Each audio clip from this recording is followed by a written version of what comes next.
এই দিনে স্মরণ করছি শহীদ আবরার ফাহাদকে। আজ থেকে ঠিক 6 বছর পূর্বে ঠিক এই সময়টাতেই বুয়েটের একটি কক্ষ থেকে যে আত্মচিৎকার শোনা যাচ্ছিল, সেই আত্মচিৎকার আসলে সাধারণ কোনো আত্মচিৎকার ছিল না। এটি ছিল বাংলাদেশে ফ্যাসিবাদী ব্যবস্থাকে ধূলিসাৎ করার একটি আত্মচিৎকার। শহীদ আবরার ফাহাদের শাহাদাতের মধ্যে দিয়ে এই দেশে ফ্যাসিবাদী ব্যবস্থার আমি মনে করি মূলোচ্ছেদ হয়েছে, এবং আমি মনে করি শহীদ আবরার ফাহাদ আমাদেরকে এমন একটি প্রজন্ম উপহার দিয়েছি যারা নিজেদেরকে শহীদ করতে কখনো কার্পণ্য করে না। আমি মনে করি শহীদ আবরার ফাহাদ এই বাংলাদেশের মাটিতে এমন একটি স্লোগান তৈরি করে দিয়ে গেছে, গোলামি না আজাদি, আজাদি আজাদি। সেই স্লোগানটি মূলত তৈরি হয়েছে শহীদ আবরার ফাহাদের আত্মদানের মাধ্যমে।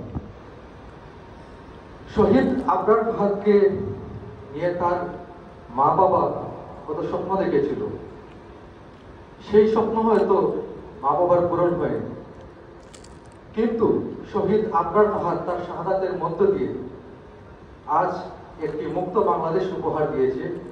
আজ একটি নতুন দেশপ্রেমিক প্রজন্ম আমাদেরকে উপহার দিয়েছে। আসলে অনেক বক্তা আছেন, আমি আর বক্তব্য দিতে করছি না।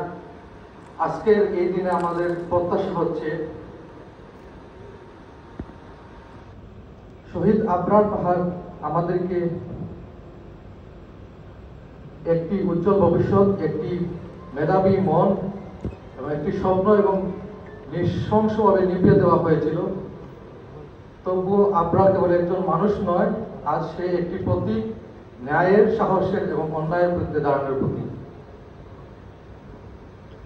আসুন আমরা তার আদর্শের অনুপ্রাণিত হয়ে এমন একটি বাংলাদেশ গড়ি যেখানে কেউ ভিন্ন মত প্রকাশের জন্য জীবন হারাবে না, যেখানে শিক্ষা প্রতিষ্ঠান হবে স্বাধীন চিন্তার স্থান, আর যেখানে ন্যায় বিচার হবে সবার জন্য সমান। তো সবাইকে ধন্যবাদ।